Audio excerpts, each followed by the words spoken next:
Good day, everyone. We are the Group 4, and the given topic that we discussed today was all about Emilio Aguinaldo and the proclamation of the Philippine independence.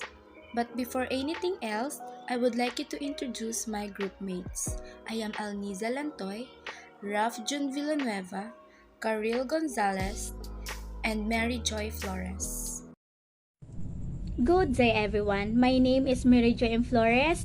First, I introduce to you who is Emilio Aguinaldo. Emilio Aguinaldo was born on March 23, 1869 in Cavite, Luzon, Philippines, and then namatay siya noong February 6, 1964 sa Quezon City. And he also Filipino leader and politician who fought first against Spain and later against the United States of the independence of the Philippines.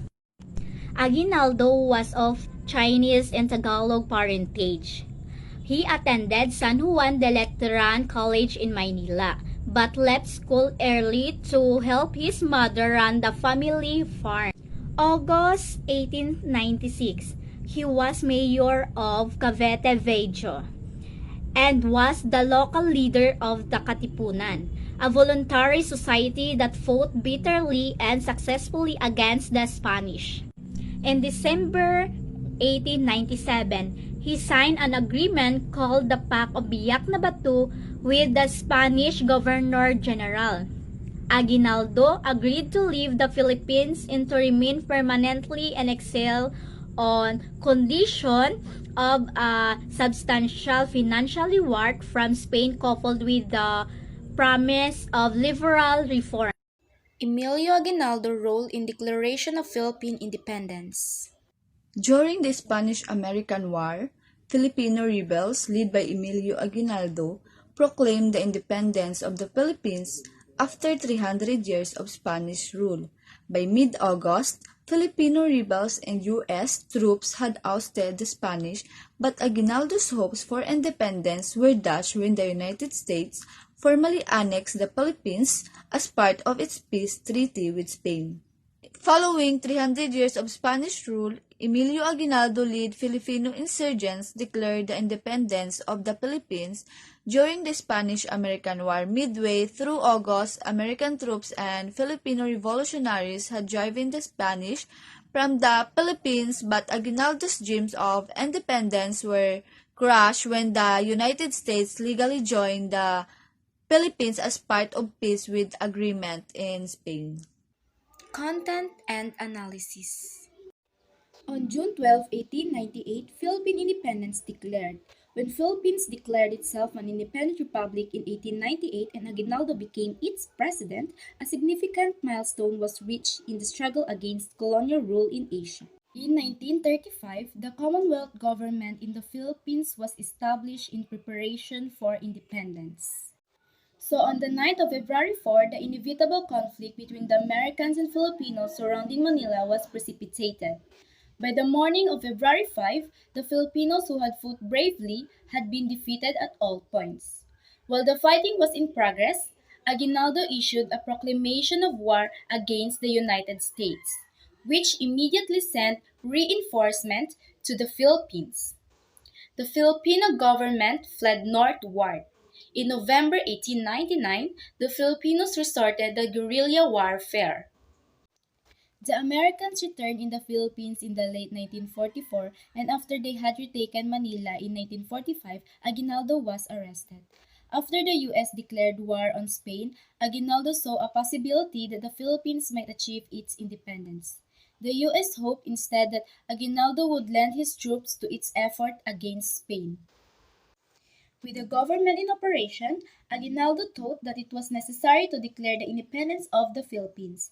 He believed that such a move would inspire the people to fight more eagerly against the Spaniards and at the same time lead the foreign countries to recognize the independence of the country. The Republic of the Philippines formally achieved its independence from the U.S. on July 4, 1946. Ambrosio Rianzares Bautista, also known as Don Boshong, was a lawyer and author of the Declaration of Philippine Independence, a distant relative of Rizal family. Bautista often gave advice to Jose Rizal, a Filipino nationalist, while studying in Manila. On January 5, 1899, Aguinaldo issued a counter-proclamation of McKinley's benevolence. He warned that his government was prepared to fight any American attempt to forcibly take over the country. There are three reasons the colonies declared independence. The first one is that they wanted to free from Britain. Second, they fought the British because of the unfair taxes. And lastly, they fought because they didn't have self-government. Aguinaldo returned to the Philippines on May 19, 1898 and announced renewal of the struggle with Spain. The Filipinos who declared their independence from Spain on June 12, 1898 proclaimed a provisional republic of which Aguinaldo was to become president. And in September, a revolutionary assembly met and ratified Filipinos' independence. However, the Philippines, along with Puerto Rico and Guam, were ceded by Spain to the United States by the Treaty of Paris, which was signed on December 10, 1898. The relationship between the Americans and the Filipinos were unfriendly and grew steadily worse. On January 23, 1899, the Malalas Constitution, by virtue of which the Philippines was declared a republic and which had been approved by the Assembly and by Aguinaldo, was proclaimed. The Spanish conquistadors established a colonial government in Cebu in 1565. They transferred the seat of government to Manila in 1571 and proceeded to colonize the country. The Filipinos resisted and waged Asia's first national revolution in 1896. The analysis of the Proclamation Independence Emilio Aguinaldo. Re-examination document onto the Declaration Independence. Some can reveal historical truths about the Philippines history, and some give the thoughts of general revolutionary sentiment of the period.